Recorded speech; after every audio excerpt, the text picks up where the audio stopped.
ഈ വീഡിയോയിൽ നമ്മൾ ഡിസ്കസ് ചെയ്യുന്നത് MA ഇംഗ്ലീഷിൻ്റെ ഫസ്റ്റ് സെമ്മിലെ sonnet 18 shall I compare thee to a summer's day എന്ന് പറഞ്ഞിട്ടുള്ള ഷേക്സ്പിയറിൻ്റെ ഒരു സോണറ്റാണ്. Shakespeare 154 as per record 154 sonnet എഴുതിയിട്ടുണ്ടെന്നുള്ളതാണ് നമ്മുടെ അറിവ്. അതിൽ കുറേ എണ്ണം, അതായത് ഒരു 126 വരെയുള്ളതൊക്കെ ഒരു യങ് മാൻ അഡ്രസ്സ് ചെയ്തിട്ടും ബാക്കിയുള്ളത് ഒരു ഡാർക്ക് ലേഡിക്ക് അഡ്രസ്സ് ചെയ്തിട്ടുമാണ് എഴുതിയിട്ടുള്ളതെന്നാണ് നമ്മൾ പറയുന്നത്.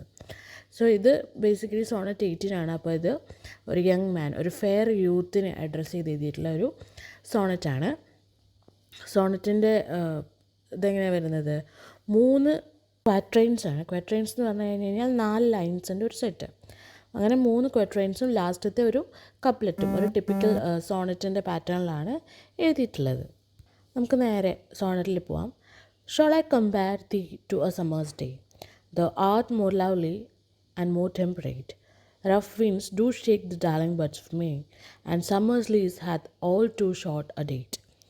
ആദ്യത്തെ ക്വാട്രൈൻ എന്താ പറയുന്നത്, നമ്മൾ സ്റ്റാർട്ട് ചെയ്യുന്നത് ഒരു ക്വസ്റ്റ്യൻ വെച്ചിട്ടാണ്, ഒരു റിട്ടറിക്കൽ ക്വസ്റ്റ്യൻ വെച്ചിട്ടാണ് സോണറ്റ് സ്റ്റാർട്ട് ചെയ്യുന്നത്. എന്താണ്, ഞാൻ നിന്നെ ഒരു സമ്മർ ഡേ ആയിട്ട് കമ്പയർ ചെയ്യട്ടെ, അതായത് ഞാൻ നിന്നെ ഒരു വേനലിൻ്റെ ഒരു ദിവസവുമായിട്ട് ഞാൻ നിന്നെ താരതമ്യം ചെയ്ത് നോക്കട്ടെ എന്നൊരു ചോദ്യമാണ് ആദ്യം തന്നെ പറയുന്നത്. പക്ഷേ നമ്മൾ ഈ ഒരു എന്താ പറയുക, ഇപ്പോൾ സോണറ്റിൻ്റെ പ്രത്യേകത എന്താണെന്ന് വെച്ചാൽ, അങ്ങനെ ഒരു ക്വസ്റ്റ്യനിലാണ് ഇത് തുടങ്ങുന്നതെന്നുണ്ടെങ്കിൽ പോലും നമ്മൾ ആ ഷോൾ എന്നുള്ള വേർഡിനോട് പ്രാധാന്യം കൊടുക്കേണ്ടതില്ല. കാരണം കമ്പയർ ചെയ്യുക എന്നുള്ളതുകൊണ്ട് എന്നിട്ട് പോയിട്ട് അല്ലെങ്കിൽ സ്പീക്കർ ചെയ്യുന്നത് എന്താണെന്ന് വെച്ച് കഴിഞ്ഞാൽ, എങ്ങനെയാണ് ഒരു സമ്മർ ഡേയിനേക്കാൾ സുപ്പീരിയർ ആവുന്നത് തൻ്റെ ലവർ എന്നുള്ളതാണ് കാണിക്കുന്നത്. സോ ഈവൻ ദോ ഞാൻ നിന്നെ ഒരു വേനൽ ദിവസമായിട്ട് കമ്പയർ ചെയ്യട്ടെ എന്ന് ചോദിക്കുമ്പോഴും അവർ കമ്പയർ ചെയ്തിട്ട് എന്താ ചെയ്യുന്നത്, ഇല്ല അതിനേക്കാളും മെച്ചപ്പെട്ടതാണ് നീ എന്ന ഐഡിയ ആണ് കൺവേ ചെയ്യുന്നത്. അതുകൊണ്ട് തന്നെ ആദ്യത്തെ 4 വരിയിൽ പറയുന്നത് എന്താ, എൻ്റെ ബിലവഡ്, എൻ്റെ ലവർ എന്ന് പറയുന്നത് ഒരു സമ്മർ ഡേനേക്കാളും ലവ്ലിയാണ്. സമ്മറിൽ ശക്തമായിട്ടുള്ള കാറ്റുകളുണ്ടാവും, അത് ഡാർലിംഗ് ബഡ്സ് ഓഫ് മെയ്യിലുണ്ടാകുന്ന ആ പൂത്ത് നിൽക്കുന്ന കുഞ്ഞി പൂമൊട്ടുകളെയൊക്കെ തകർത്ത് കളയാൻ പറ്റുന്ന, അല്ലെങ്കിൽ താഴെ വീഴ്ത്തി കളയാൻ പറ്റുന്ന അത്രയും സ്ട്രോങ് ആയിട്ടുള്ള വിൻഡ് ഉണ്ട് സമ്മറിൽ. അതുപോലെ തന്നെ സമ്മേഴ്സ് ലീസ് എന്നുള്ളതുകൊണ്ട് ഉദ്ദേശിക്കുന്നത് സമ്മർ ടെമ്പററി ആണ്. ലീസ് എന്നുള്ളത് നമ്മൾ നോർമലി ആക്ച്വലി ലീഗലി ബൈൻഡിങ് ആയിട്ടുള്ളൊരു ഡോക്യുമെൻറ്റ് വിച്ച് ഇസ് ടെമ്പററി എന്നുള്ളതാണ് ലീസ് എന്നുള്ളതുകൊണ്ട് നമ്മൾ ഉദ്ദേശിക്കാറ്. അപ്പോൾ അങ്ങനെയുള്ളതാണ്. അപ്പോൾ സമ്മർ ടെമ്പററി ആണ്. സോ അങ്ങനെ കമ്പയർ ചെയ്യുമ്പോൾ സമ്മറിനേക്കാൾ ലവ്ലിയാണ്, സമ്മറിനേക്കാൾ ടെമ്പറേറ്റ് ആണ്. മോർ ടെമ്പറേറ്റ് എന്ന് പറഞ്ഞു കഴിഞ്ഞാൽ മൈൽഡാണ്, പ്ലസൻ്റ് ആണ്. മാത്രമല്ല സമ്മറിൽ കുറേ ഡിസ്ട്രക്ഷൻ, അതായത് rough winds will ruin this buds of May. പക്ഷേ എൻ്റെ ബിലവേഡ് അങ്ങനെയല്ല, എൻ്റെ ബിലവേഡ് സമ്മറിനേക്കാൾ ലവ്ലിയാണ്. മാത്രമല്ല ഇങ്ങനത്തെ പ്രശ്നങ്ങളൊന്നും എൻ്റെ ലവറിനില്ല.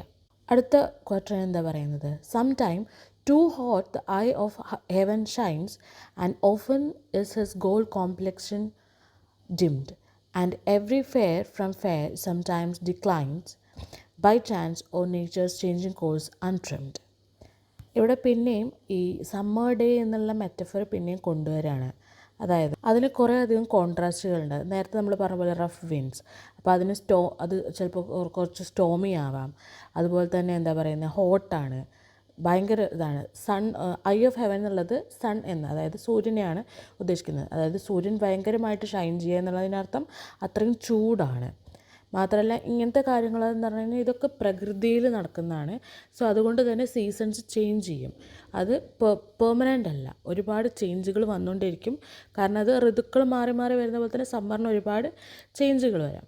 സോ അങ്ങനെയുള്ള സമ്മറിനോട് തൻ്റെ ലവറിനെ കമ്പയർ ചെയ്യുമ്പം പോയിറ്റ് എന്താ ചെയ്യുന്നത്, അല്ലെങ്കിൽ സ്പീക്കർ എന്താ ചെയ്യുന്നതെന്ന് വെച്ച് കഴിഞ്ഞാൽ, എൻ്റെ ലവർ പെർമനൻ്റ് ആണ്, ഇറ്റേണൽ ആണെന്നാണ് പറയുന്നത്. കാരണം ഇങ്ങനത്തെ കാര്യങ്ങളൊക്കെ സമ്മറിൽ സംഭവിക്കും. സോ ഒരുപാട് മാറ്റങ്ങൾ സംഭവിക്കും. പക്ഷെ എൻ്റെ ലവർ എന്ന് പറയുന്നത് ഇറ്റേണലാണ്, അവിടെ മാറ്റങ്ങളൊന്നും വരുന്നില്ല എന്നുള്ളതാണ് അതുകൊണ്ട് ഉദ്ദേശിക്കുന്നത്. കാരണം അൺചേഞ്ചിങ് ആണ്, ആ ബ്യൂട്ടിയൊക്കെ ഇറ്റേണലായിട്ട് നിലനിൽക്കുന്നതാണ് എന്നാണ് പറയുന്നത്. സോ സമ്മർ എന്ന് പറയുന്നത് ഭയങ്കര ഹോട്ടായിരിക്കാം, ക്ലൗഡി ആയിരിക്കാം. അതുകൊണ്ട് തന്നെ അതിൻ്റെ ഭംഗി എന്ന് പറയുന്നത് പ്രകൃതിയിൽ മാറ്റങ്ങൾ വരുന്നതോടുകൂടി അതും മാറും എന്നാണ് പറയുന്നത്. പക്ഷേ എൻ്റെ ലവർ അങ്ങനെ മാറില്ല. അതാണ് അടുത്ത ക്വാർട്ടറിൽ ഒന്നും കൂടി പറയുന്നത്, but thy eternal summer shall not fade nor lose possession of that fair thou ow'st. Nor shall death drag thou one rest in his shade, when in eternal lines to time thou growest. അതായത് എൻ്റെ lover എന്ന് പറയുന്നത് മാറ്റം സംഭവിക്കാത്തതാണ്. ഒരു eternal സമ്മറാണ് എൻ്റെ lover. നേരത്തെ കഴിഞ്ഞ ക്വാർട്ടറിൽ നമ്മൾ പറഞ്ഞത് മാറ്റം സംഭവിക്കുന്ന സമ്മറിനെ കുറിച്ചാണ്. പക്ഷേ ഇതിൽ പറയുന്നത് എന്താണ്? ഇറ്റേണൽ ആയിട്ടുള്ള എപ്പോഴും നിലനിൽക്കുന്ന സമ്മറിനെ കുറിച്ചാണ് പറയുന്നത്. ആൻഡ് എൻ്റെ ലവർ അങ്ങനെയാണ് എന്നാണ് പറയുന്നത്. അതുകൊണ്ട് തന്നെ അവനൊരിക്കലും he will not lose his beauty and will not die എന്നുള്ളതാണ് ആ ഐഡിയ പറയുന്നത്. ദ ഫെയർ ദ ഓസ്റ്റ് എന്നുള്ളതുകൊണ്ട് ഉദ്ദേശിക്കുന്നത് ദ ബ്യൂട്ടി, അതായത് നിൻ്റെ സൗന്ദര്യം, നീ പൊസസ് ചെയ്യുന്ന സൗന്ദര്യം, ബ്യൂട്ടി എന്നുള്ളതാണ് ഉദ്ദേശിക്കുന്നത്. ഇനിയുള്ളത് ലാസ്റ്റിലെ റൈമിങ് കപ്ലെറ്റ്സ് ആണ്. എന്താണത്? So long as men can breathe or eyes can see, so long lives this and this gives life to ദീ.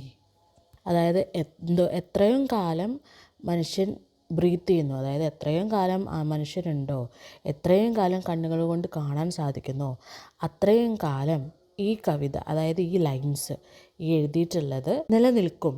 അതിലൂടെ അത് നിനക്ക് ജീവൻ നൽകിക്കൊണ്ടേയിരിക്കും. അതായത് ഈ വരികളിലൂടെ നീ ഓർമ്മിക്കപ്പെടും.